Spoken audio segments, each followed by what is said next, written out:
بسم اللہ الرحمن الرحیم۔ ہمارے آج کے سبق کا عنوان ہے حمد۔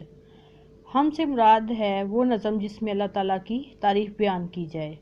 یہ حمد حفیظ جلندری کی تحریر کردہ ہے اور اس میں اللہ تعالیٰ کی تعریف بیان کی گئی ہے، اللہ تعالیٰ کی حمد و ثنا بیان کی گئی ہے۔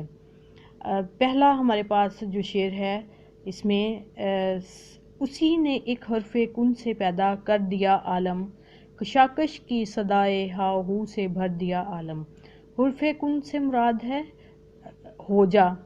کن یہ سورۃ یاسین کے آخری آیات میں یہ لفظ آیا ہے جس کا مطلب ہے ہو جا۔ کشاکش کھینچا تانی، صدا آواز، ہاؤ ہو شور کی۔ اس شعر کا مطلب ہے کہ اللہ تعالیٰ جو ہے وہ طاقتور ترین ہستی ہے، اس کے لیے کچھ بھی بنانا ناممکن نہیں۔ وہ جب کسی چیز کو بنانے کا ارادہ کرتا ہے تو ایک حرف کہتا ہے کن، جس کا مطلب ہے ہو جا۔ جب اللہ تعالیٰ نے یہ کائنات بنانے کا ارادہ کیا تو ایک حرف کہا کن، تو یہ پوری کائنات وجود میں آ گئی۔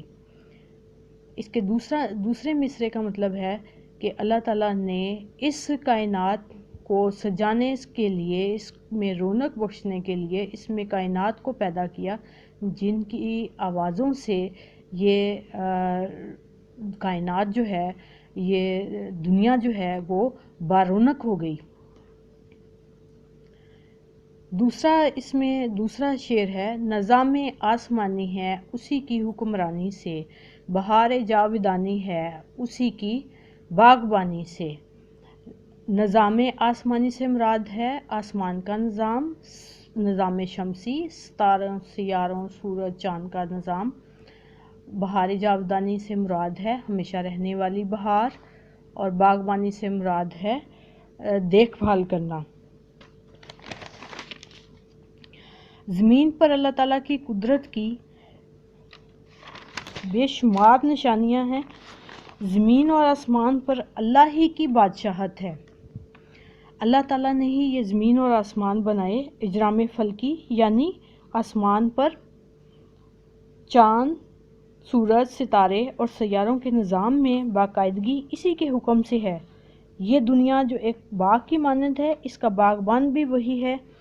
جس طرح ایک مالی پودوں کی دیکھ بھال تراش خراش کرتا ہے، اسی طرح اللہ تعالیٰ بھی اپنے قبضہ قدرت میں سے اس پوری کائنات کی دیکھ بھال کرتا ہے، اور اس کی ساری خوبصورتی، رونق، چہل پہل اللہ تعالیٰ کی ذات سے ہے۔ یہاں پر آپ کے سامنے تھوڑی مختصر تشریح پیش کی جا رہی ہے تاکہ اس کا صرف مفہوم جو ہے وہ آپ لوگوں کو سمجھ آ جائے۔ شعر نمبر 3 اس میں ہے، زمین پر جلوہ آرا ہیں مظاہر اس کی قدرت کے، بچھائے ہیں اسی داتا نے دسترخوان اپنی نعمت کے۔ اس سے مراد ہے کہ جلوہ آرا یعنی کہ ظاہر ہونے والے نظارے، داتا دینے والا، دسترخوان کھانا کھانے کا کپڑا۔ زمین پر اللہ تعالیٰ کی قدرت کی بے شمار نشانیاں دکھائی دیتی ہیں۔ یہ تمام مظاہر یعنی زمین پر موجود پہاڑ، درخت، جنگل، دریا، سمندر سب خود بخود نہیں بن گئے، یہ سب اس کی قدرت کا نتیجہ ہیں۔ اس زمین پر اگنے والے پھل، سبزیاں، دوسرا غلہ جو انسان کھاتے ہیں، یہ سب اللہ تعالیٰ ہی کی نعمتیں ہیں جو اس نے انسان کو عطا کی ہیں، اور وہ ہمارا داتا ہے، یعنی کہ ہمیں دینے والا ہے، ہمارا پروردگار ہے، ہمیں بخشنے والا ہے۔ اس نے ہمارے لیے اپنی نعمتوں کے دسترخوان بچھا دیے ہیں۔ شعر نمبر 4 پہ دیکھیں، یہ سرد و گرم، خشک و تر، اجالا اور تاریکی، نظر آتی ہے سب میں شان اسی ذات باری کی۔ سرد و گرم سے مراد موسم، خشک و تر سمندر اور زمین، اجالا اور تاریکی دن اور رات، شان بڑائی ذات باری اللہ تعالیٰ کی۔ اس کا مطلب ہے، اس شعر کی تشریح یہ ہے، سردی، گرمی، بہار، خزاں، سمندر، خشکی، روشنی، اندھیرا، ہر چیز میں اللہ کا جلوہ دکھائی دیتا ہے۔ مختلف قسم کے موسم جو بدل بدل کر آتے اور جاتے ہیں، اسی طرح رات اور دن کے آنے جانے میں یہ سب اللہ تعالیٰ کی شان کو ظاہر کرتے ہیں۔ کوئی انسان دن اور رات یا موسموں کے آنے جانے کو بدل نہیں سکتا، ان کو کنٹرول نہیں کر سکتا، ان کو ختم نہیں کر سکتا، کیونکہ یہ قدرت صرف اللہ تعالیٰ ہی کو حاصل ہے، اور وہ ذات پاک تمام جہانوں کی طاقتور ترین ہستی ہے۔ شعر نمبر 4، وہی ہے کائنات اور اس کی مخلوقات کا خالق، نباتات و جمادات حیوانات کا خالق۔ کائنات یعنی کہ دنیا، مخلوقات اس میں بنائی گئی جو مخلوق ہے، خالق بنانے والا، نباتات پودے اور درخت، جمادات جمی ہوئی چیزیں، پہاڑ، چٹانیں، پتھر، دھاتیں وغیرہ، حیوانات، اور یہ تمام زندہ جاندار اس کا مطلب ہے۔ اب اس کا مطلب یہ ہے کہ دنیا اور اس کی تمام مخلوقات کا پیدا کرنے والا اور مالک صرف اللہ ہے۔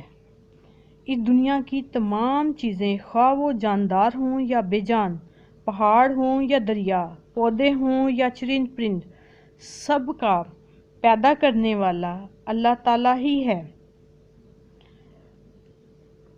شعر نمبر 6 ہے، وہی خالق ہے دل کا اور اس کے دل کے نیک ارادوں کا، وہی مالک ہمارا اور ہمارے باپ دادوں کا۔ اس سے مراد یہ ہے خالق یعنی کہ بنانے والا، نیک ارادے نیتوں کا، اور باپ دادو آباء و اجداد۔ اس کی تشریح یہ ہے شعر کی، اللہ تعالیٰ ہی ہمارے دل اور اس میں پیدا ہونے والے نیک خیالات کا خالق ہے، وہی ہمارے بزرگوں کا مالک ہے، اسی نے ہمارے بزرگوں کو پیدا کیا اور ہمیں پیدا کیا۔ اگر ہم دل میں کسی نیک کام کا ارادہ کریں تو اس کام کی تحریک بھی اسی کی طرف سے ہوتی ہے۔ انسان اپنے طور پر کچھ بھی نہیں سوچ سکتا، اللہ تعالیٰ ہی ہمارے باپ اور ہمارے داداؤں یعنی بزرگوں کو بنانے والا ہے، اور ہم سب اسی کے بندے ہیں۔ آخری شعر دیکھیے گا، بشر کو فطرت اسلام پر پیدا کیا جس نے، محمد مصطفیٰ کے نام پر شیدا کیا جس نے۔ بشر سے مراد ہے انسان، فطرت اسلام کی فطرت، شیدا کا مطلب ہے عاشق۔ اس میں شاعر کہتا ہے کہ اللہ تعالیٰ نے، حفیظ جلندری فرما رہے ہیں کہ اللہ تعالیٰ نے انسان کو اسلام کی فطرت پر پیدا کیا اور حضور کے نام کا عاشق اور فدائی بنا دیا۔ حدیث میں آیا ہے کہ اللہ تعالیٰ نے ہر انسان کو فطرت اسلام پر پیدا فرمایا، اس کے والدین بچے کو عیسائی یا یہودی بنا دیتے ہیں۔ اس طرح اللہ تعالیٰ نے امت مسلمہ کو حضور صلی اللہ علیہ وآلہ وسلم کے نام کا گرویدہ بنا دیا ہے۔